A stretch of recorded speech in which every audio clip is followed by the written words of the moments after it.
So please welcome Artionka to the stage.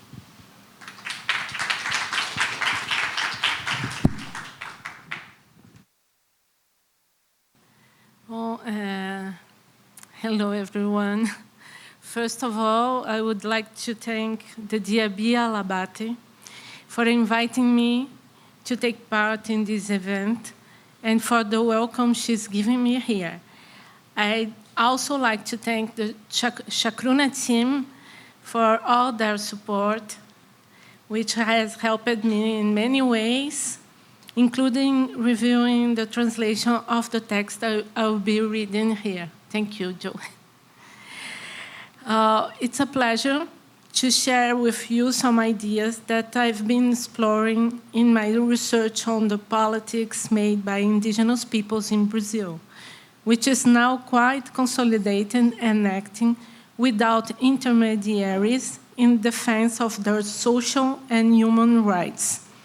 This presentation will address, for one side, for one part, the indigenous rights, providing a historical background of their constitution in the late 20th and early 21st centuries. In the next part, I will show you how the indigenous struggle for these rights has evolved over time, and in the last part, I will reflect on the importance of the body and word in the political action of indigenous people in general, and particularly of women leaders. This presentation is divided into two parts. Next slide, please. The next one. In the first part, I will briefly present the history of the indigenous movement in Brazil, pointing to the moment when women entered the front line of the movement.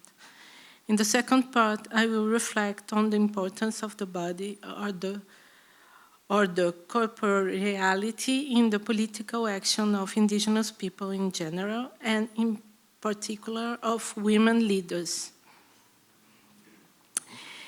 In 1978, the civil military dictatorship established in a coup d'etat 60 years ago tried to institute a decree to emancipate indigenous peoples. In fact, this emancipation did not mean liberation for indigenous peoples, but rather a path to make them no longer have the legal status of indigenous. For this, it was necessary to end the guardianship regime regulated by Law 6001 of 1973, known as the Indian Statute. Next, please. The guardianship meant that indigenous peoples were considered relatively capable of managing their lives. The Indian Statute also established a gradient of civilization, dividing indigenous peoples into isolated, a word that refers to peoples who live in unknown groups or of whom we have little and vague information through occasional contact with members of the national community. On the way of integration refers to peoples who are in intermittent or permanent contact with non-indigenous society and who retain some or most of the conditions of their native life, but accept some practices and modes of existence common to other sectors of the national community, which they increasingly need to their own sustenance. And three, integrated, term applied to peoples incorporated into the national community and recognized in the full exercise of civil rights, even if they retain the uses, customs, and traditions characteristic of their culture. The integrated, the people considered integrated, according to this law, would be seen as acculturated, and therefore their destiny was emancipation. These are all legal terms. The effect of this emancipation would be the dissolution of their authorities, and with that, the loss of their specific rights as indigenous peoples, especially the right over land. The historical moment was marked by a strong national mobilization, bringing together indigenous and non-indigenous people. At the forefront of the indigenous movement were mainly men, leaders who are still fighting today. Next, please. Such as Ailton Krenak, Davi Kopenawa, Raoni Metuktire, and the late Mário Juruna, who was the first indigenous congressman, the man in the slide. This mobilization, along with an expanded network of non-indigenous allies, articulated the chapter of the 1988 Federal Constitution called Of the Indians, which is composed of two articles, the 231 and the 232. This chapter introduced a radical change in the process of affirming indigenous existence in the country. Next, please. Article 231 brings three fundamental modifications. Number one, it establishes the right to land as original, recognizing its pre-existence in relation to the institution of the Brazilian state itself. Number two, it creates the concept of indigenous land, which now means more than a territorial notion, including with this the human and non-human lives that make up indigenous social cosmologies in an explicit recognition of the right to difference. And number three, it obliges the Union to demarcate and protect the indigenous lands. Next, please. Article 232 modifies the political game by legitimizing direct indigenous action. That is, they can now defend themselves in court, and with this, the issue of guardianship disappears. Indigenous peoples are emancipated without losing their indigenous status and rights. We can consider that the period from 1990 to 2000 was a virtuous cycle of access to the constitutionally guaranteed right to land demarcation. Next, please. One of the consequences of the demarcation that took place in this virtuous cycle was to allow indigenous peoples to recover demographically, which is also due to improvements in access to health care and the opening of the option for self-declaration in the population census. Yes. This virtuous cycle began to unravel in 2002 during the second term of the Workers' Party, PT, in the presidency of Brazil, when one of the most impactful and polysemic processes of interest around indigenous lands occurred: the judicial dispute over the Raposa Serra do Sol land in Roraima. This case will constitute the trigger for the resurgence of a national pan-indigenous movement that gains momentum in an increasingly hostile context. It also brings to light an indigenous lawyer. Next, please. Joênia Wapichana, who in 2008 made the oral argument in the Supreme Court case and in 2018 was elected the first indigenous woman federal deputy.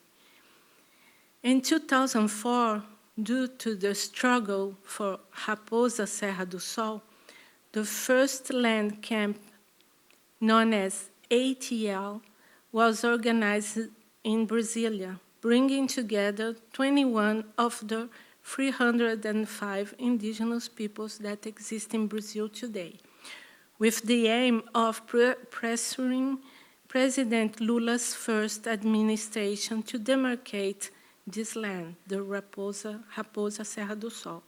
Next, please. In 2005, ATL led to the creation of the Articulation of Indigenous Peoples of Brazil, APIB.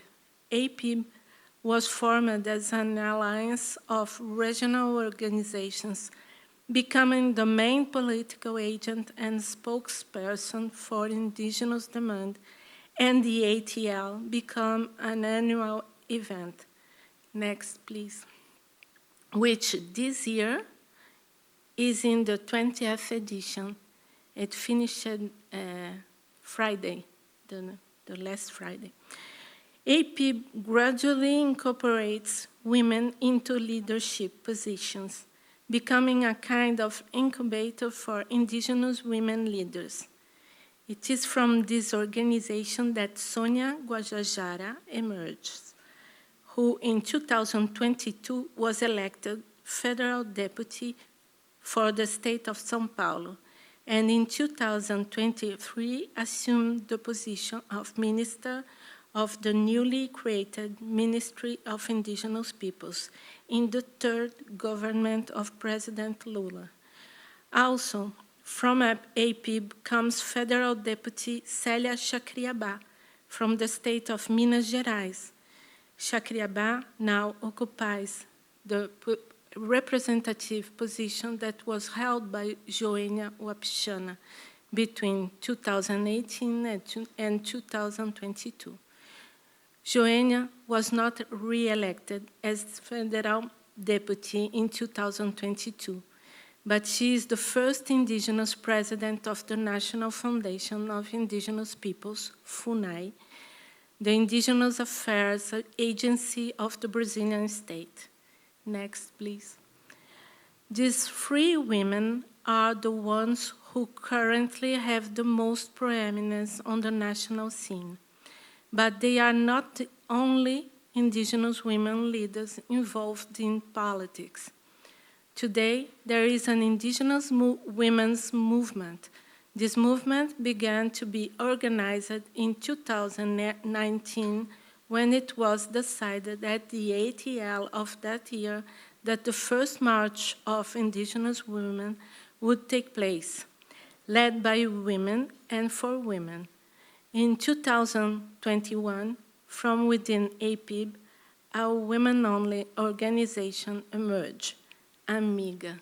Next, please.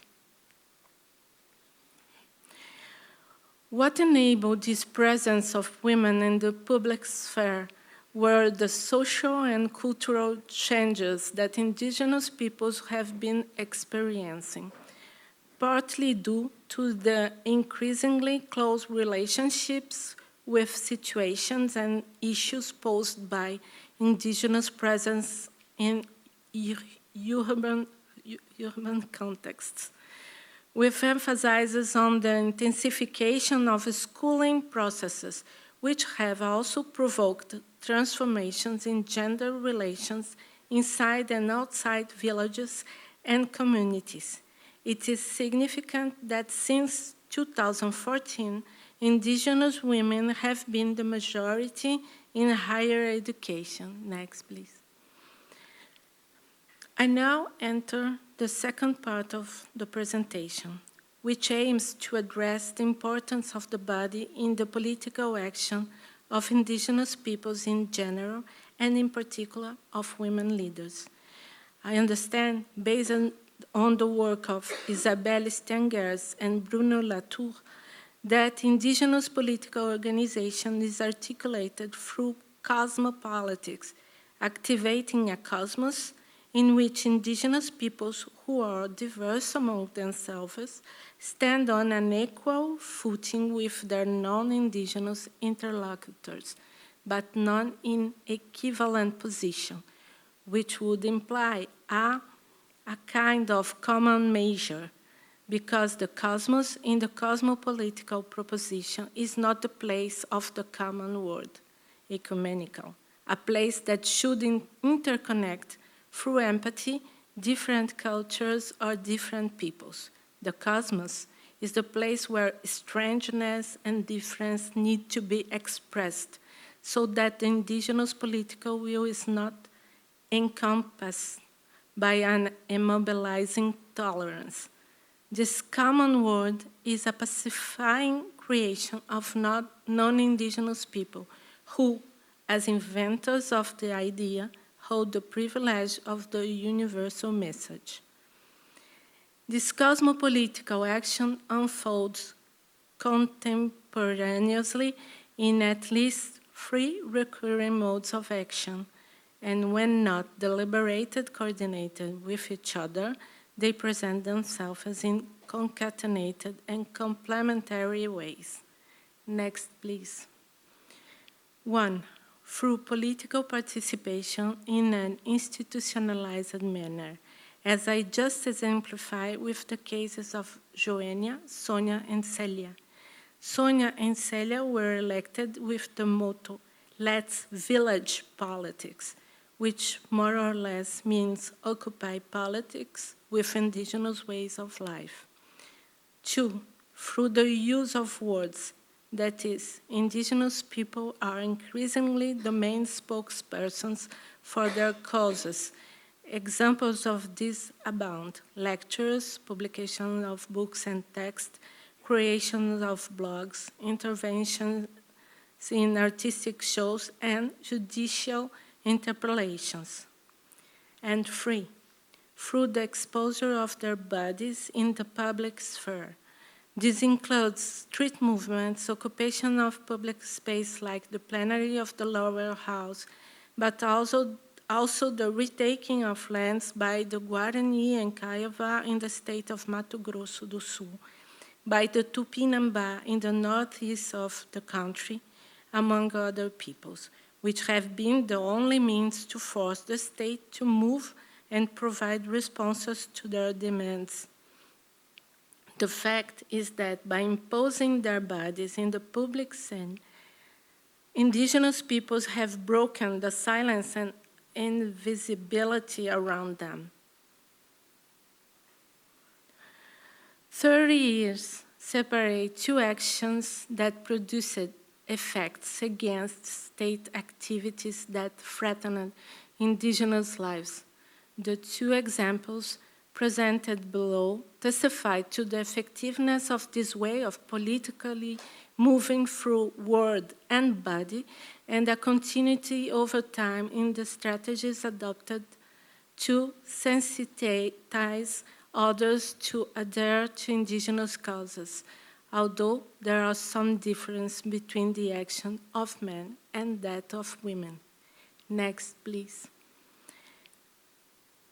In 1987, Ailton Krenak took to the podium of the lower house of the Congress and delivered a speech in which he drew attention to the right of indigenous peoples to exist, to maintain their traditions and their social-cultural distinctiveness, saying that indigenous peoples were not enemies of Brazil, that they lived in peace with the beings that inhabited the surroundings of their villages, and that throughout the history of Brazil they had, I quote, watered with blood every hectare of the 8 million square kilometers of the country. As he spoke, Krenak painted his face with a black paste. The effect of the words was enhanced by the intervention in his body. The speech sought to counter the defamation campaign and in widely circulated newspapers led by mining lobbies aimed at undermining the drafting of the chapter of the Indians, the name of the constitutional chapter, which which was under discussion in the Constituent Assembly.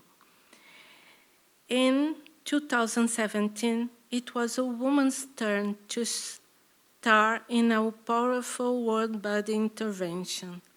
Next, please. At singer Alicia Keys' concert at Rock in Rio, Sonia Guajajara, painted and wearing a large headdress, denounced the attempt by the government of the coup President Michel Temer to open up to mining the National Copper and Associates Reserve, known as RENCA, an area of about 47,000 square kilometers that overlaps 7 conservation units and 2 indigenous lands. In her speech, Sonia warns about the relationship between environmental issues and indigenous peoples, reminding everyone that, I quote, "there is no plan B," end quote, and that we are all interconnected because we inhabit a living body. That is, we are all in the womb of Mother Earth. So indigenous women have adopted the expression, "the struggle for Mother Earth is the mother of all struggles," adding a feminine sense to the relationship between land and body.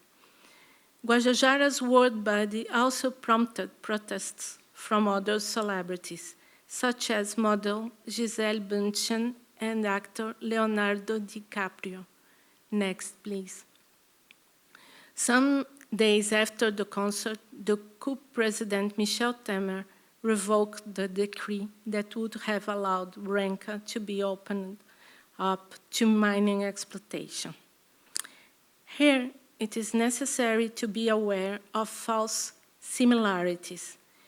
Although there is a confluence of interest between indigenous and non-indigenous people, it is important to say that the meanings of the eco-political discourse made by indigenous peoples cannot be deduced from the meanings attributed to ecology in our society. The difference lies in the fact that the fundamental existences of indigenous and non-indigenous peoples and their relations with the biomes of the planet are very distinct. I will exemplify this by recovering a discussion that anthropology was having in the 90s, which evaluated that the environmental discourse associated with the use of indigenous diacritical symbols, such as headdresses and paintings, was at the same time a stereotyped use of the traits that referred to a generic indigeneity and the production of an exotic and inauthentic environmentalist thought because it is not linked to indigenous epistemologies. In this reading, indigenous movement and leaders would be succumbing to the search for an exogenous cultural authenticity and, with this, allowing non-asymmetry at the base of the Eco-Indigenous Alliance, where the symbolic value of indigenous cultural identity would be conferred in terms defined primarily by non-indigenous people. Looking to the word body of Krenak and Guajajara, the permanence of these strategies of political persuasion stands out, remembering that 30 years interposed between these two word bodies. If this discourse was, at the beginning, influenced by environmental movement, perhaps this was because it could be appropriated and reread from epistemologies and ontologies that conceive the environment as part of the whole, constituting a matter of holistic existence and experience. Furthermore, the use of symbols that refer to a certain conception of indigeneity in moments of political assertion, exposes the unique space of indigenous peoples today, working as a protection of a contemporary indigenous self, neither naked nor fully dressed. The marks of indigeneity, always combined with non-indigenous clothing, reveal a way of making more evident the difference that is exposed in the discourse. At the same time, the adornments used are generally those used on special occasions, such as in a major rituals, not those of everyday attire. Anthropological literature has shown how these ritual clothes are means that can put beings of different natures and different planes of the cosmos into communication, as well as act as kinds of protective cloaks in cosmic transmigrations. From this, it can be taught that the use of adornments and body paintings in indigenous cosmopolitical action has an equivalent meaning, being at the same time instruments of communication with another, environmental movement, national congress, political parties, state bureaucracy, judicial courts, etc., and of protection in relation to it, of whom it's always good to be wary.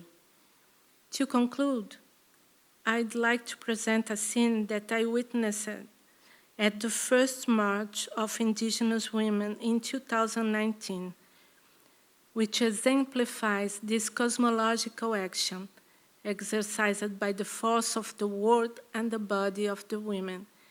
The scene is: the indigenous women were occupying the Special Indigenous Health Secretariat to CESAI to expose the problems that are accumulating in this area. Next, please.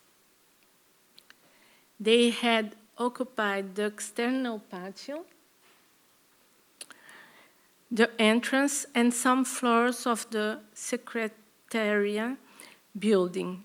In a soundtrack parked right in front of CESAI, several women took turns at the microphone, and in the courtyard, different dances were performed by different peoples in different languages. In the streets around, there were several police cars, and leaning against the entrance wall of the building, a row of police officers. At one point, a group of Xingu women, led by Watatakalo Yawalapiti, formed a line right in front of those men and started to dance, moving their bodies towards the police officers, like this, and approaching. Next, please. These bodies carried only a minimum of clothing, paintings, necklaces, bracelets, and headdresses. Watatakalo went to the front of the line of women and, addressing the police officers and the press that filmed and photographed everything, spoke firmly. The police, the armed forces can come. We are not afraid. We are here. We came with no clothes on. We are not afraid. Subsequently, the commander removed the line of men, and the women's occupation definitively took over the building.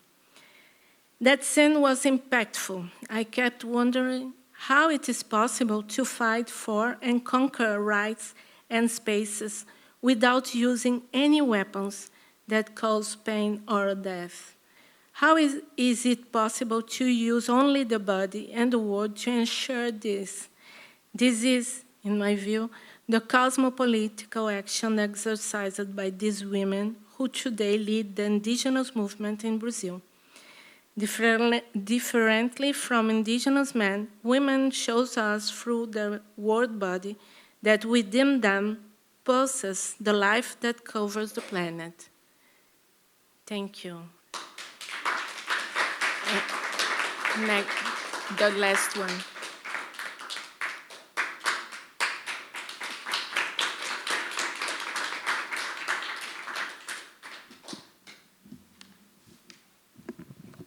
Thank you for that presentation. We all learned a lot. So we can open it up for questions. We have some time before the closing.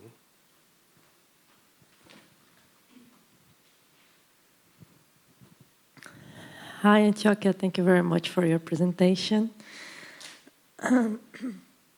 It's a pleasure to have you here with us. And can you talk a little bit more about this group Amiga, Articulação Nacional das Mulheres Indígenas? It's the first time I heard about it.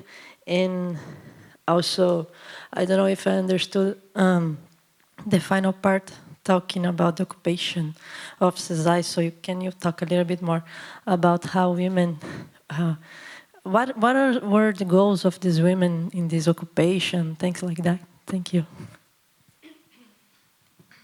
Thank you, Lydia, for your question. Well, Amiga, the traduction of the, let me try,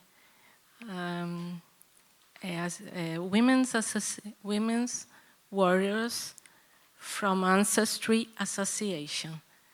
This is a little bit the traduction of the name.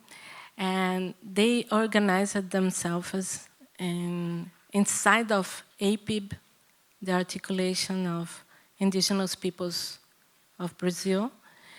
And they have some specific themes of fight. And one of them is to occupy the institutional politics, the places as deputy, as senator, as governor. They are really keen of this in this moment. And they are doing this. They made in 2020, 2021, a sort of, I don't know if in English it's like the caravan, through the country, organizing the women, associations of women regionally. And Célia Chacriabá, Sônia Guajajara, and others are the main leaders of this movement. It's very recent. So in 2019, they organized the first Women March, National March, in August. They planned, one amazing thing is the strategic way of doing this politics. They planned the march to happen with the march of Marcha das Margaridas. This is a huge march of women from the rural areas, and that reunite about 100,000. Oh, say mil, please help me. 100,000 women in Brasilia. So the indigenous women were in the first march 4,000, but they were together with the workers from the rural areas that was 100,000. So they have really, they planified all their movements, and now they are in the Lula's government, occupying the ministry and other sectors. And one interesting thing is in the last ATL, this one that finished Friday, the final document comes with 25 demands, and so, but this time they divided the demands between some for the Union and others for the Congress. It's the first time they do this, and I think it's because now they are government also. They are not only outside the government. And so, what was the other question? I don't know if I answered.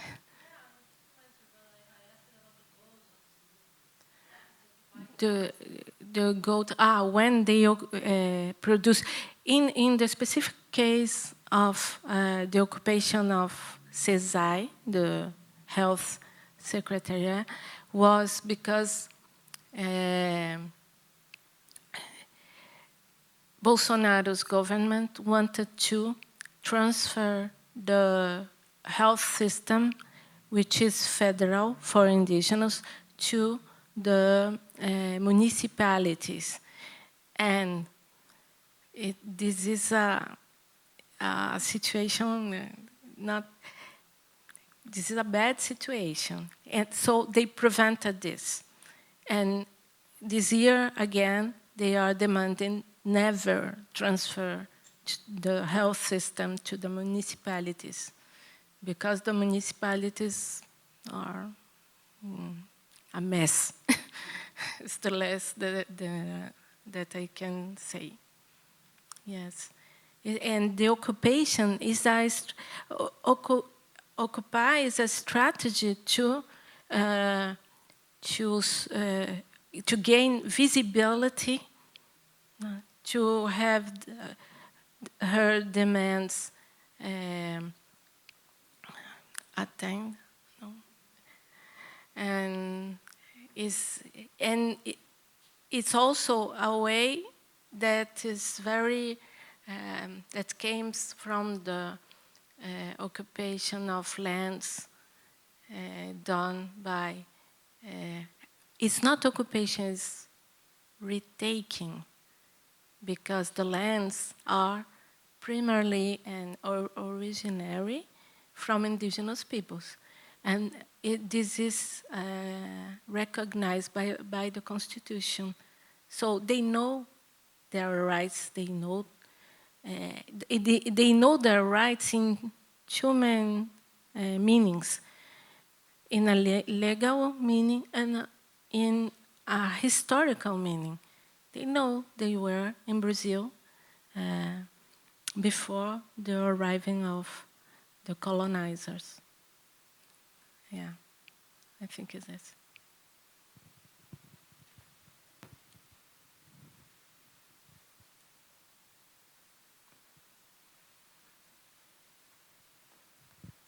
Thank you, Artionka.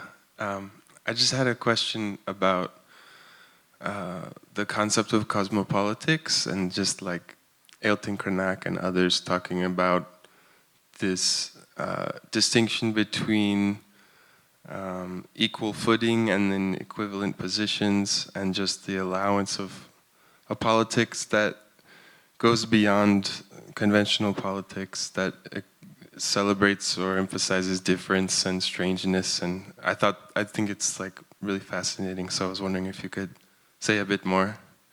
Thank you. Thank you, Joseph. Well, I will try, but I think an example is good for this. Yesterday, Osiris was talking about the misunderstanding about reciprocity.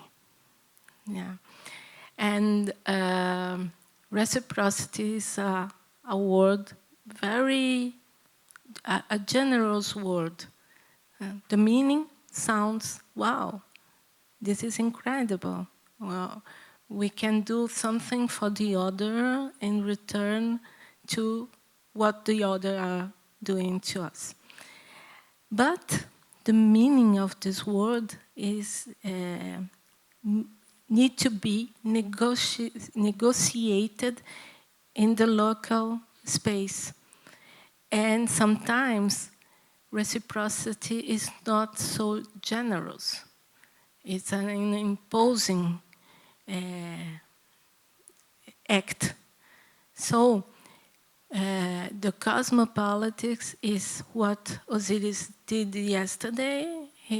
He said to everybody here, okay, you are good people, but the meaning of reciprocity you bring needs to be along to others, to the understanding that what is needed in the community where you are arriving with your reciprocity is being not capable. Is something. It's been allowed to say you are wrong. Okay, and we are equal in this meaning, because I am capable to say, no, I don't want your reciprocity in this sense. Is to put themselves in the same, but because the world is full of good intentions, and sometimes these good intentions and the good intentions when the non-indigenous societies arrives in an indigenous community, sometimes ignore the needs, the will and the desire of the people, and also their way of thinking, ignore even that they think. Okay, I am seeing here they have a huge process of famine, so I will bring some food boxes and so on. And I didn't ask them if they want this or if they need this or the way I can help. So when the indigenous leaders come and make a position, they are saying, wait, you need to consult ourselves. It's the example that I can do for exemplify this.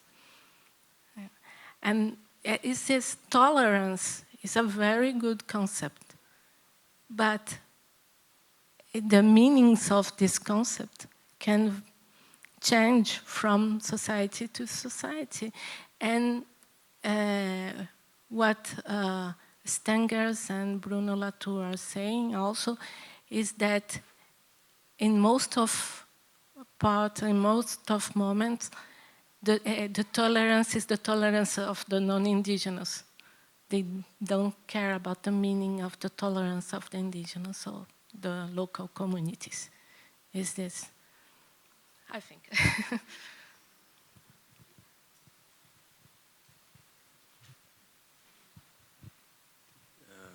Probably just one more question. Yes, it's thank you, Aida, and also thank you for sharing and give us all this panoramic of Brazilian context. Thinking with you, yeah, I wouldn't think that reciprocity can harm, but yes, it can harm, and we have to be like aware of that. And I just want you to ask you if you can share more like about the perception or the experience of being an indigenous woman in Brazil.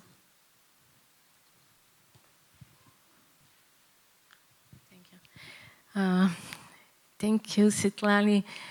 I think we are in this moment in a very complex situation. And for the women, indigenous women, this have another level of complexity, because they are discussing things they didn't discuss before, like, we are feminists? Are we feminist? And some of them says, no, we are not. Maybe because we are family, we are always together with our husband, with our children.